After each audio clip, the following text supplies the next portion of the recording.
Going to record your testimony before I leave. Well, sure. Anything for the case. Thanks, Ricky. Sydney ordinance requires me to proceed in such a manner for cases like this. Anything to help.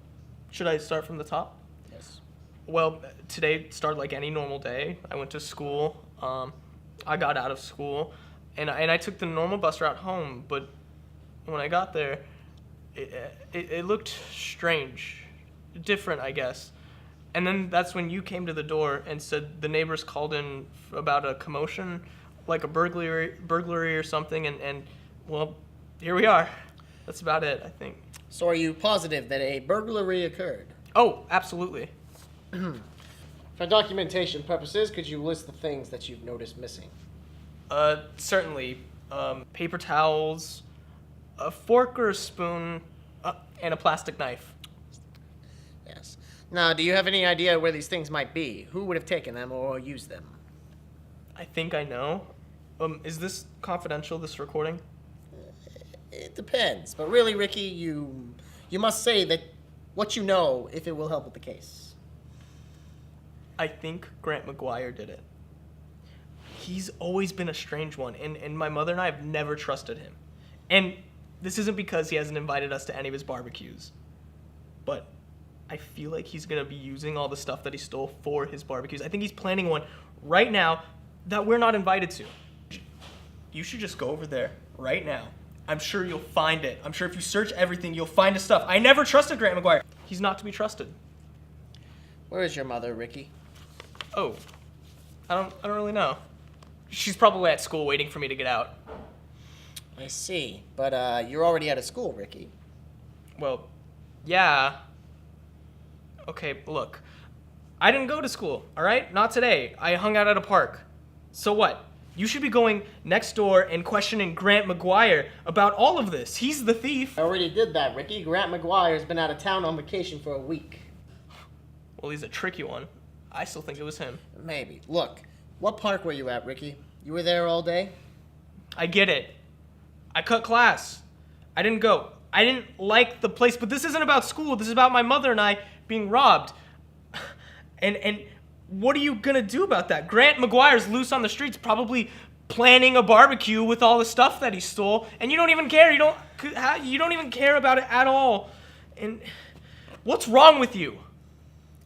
I understand school's a sensitive issue for you, Ricky. I'll stop asking about that. I won't even file a report about that. Thanks. I really appreciate it. But I will get back to the issue at hand. Why did you kill your mom, Ricky? My mom's not dead. Look at the fucking couch, Ricky. I didn't do that. You answered the door with the murder weapon in your hand. The knife's still in your hand, Ricky.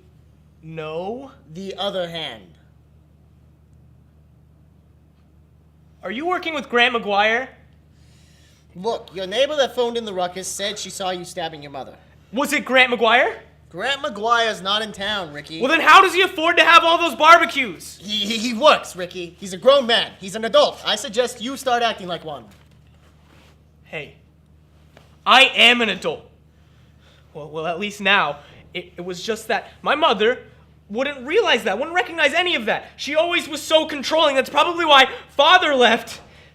I had to, dispose of her. You'd have done it. You'd have done it. Anyone would have done it. It's the only logical thing to do. It was the only way to prove that I was a man. Look, Ricky, I'm sure in the eyes of the law, you will still be seen as a man. I'm very sure of it. You're right. I've been acting so young, so ignorant and dumb, in a state of denial. That's a nice realization, Ricky, but it's a little too late. No, not at all. I accept that I don't deserve to live after what I've done. I am now a man.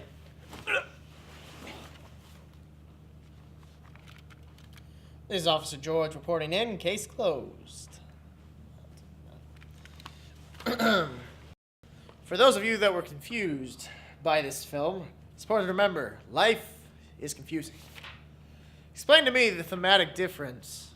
If I were to kill myself or not kill myself. Because I'm going to kill myself now. Oh, God. Here's a terrible condition for you.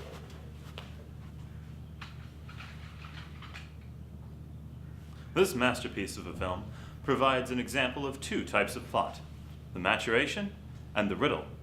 We see the maturation in the protagonist, Ricky. The theme of maturation is coming of age, advancing, passing a threshold. Each of us has experienced such a thing on our first days of school, our first jobs, the first time we fell in love. Ricky's is a less orthodox sort of maturation. In his case, it involves coming to terms with the unfortunate conclusion that he is in fact a psychopath. He says that the only way he could become a man is to murder his mother, and in this, in fact, he was correct. As a crazy person, Ricky must come of age through the killing of other people, and the fact that he shows no remorse towards the death of one so close to him is a perfect example of just, in fact, how wacko he is. But that transition occurred before the film even began. If you'll recall, we never saw Ricky's mother while she was alive. No, by the time the film started, Ricky had already accepted his position as a psychopath.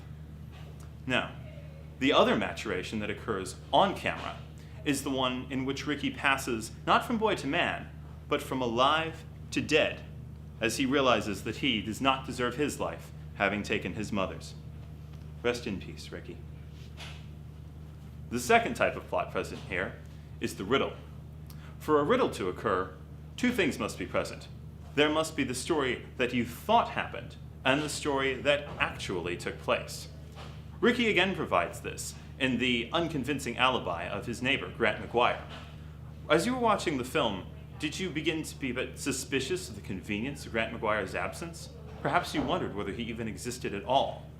You were buying in, albeit slightly, to the false story, the what we think happened part of the riddle. The truth is only revealed when the camera pans over to reveal the blood-stained corpse next to Ricky on the couch, soon to be joined by Ricky's and the officers. That is the key element of the riddle. The audience has the opportunity to figure out what happened for themselves. Perhaps you guessed that the missing spoons were, from the looks of things, one of the murder weapons.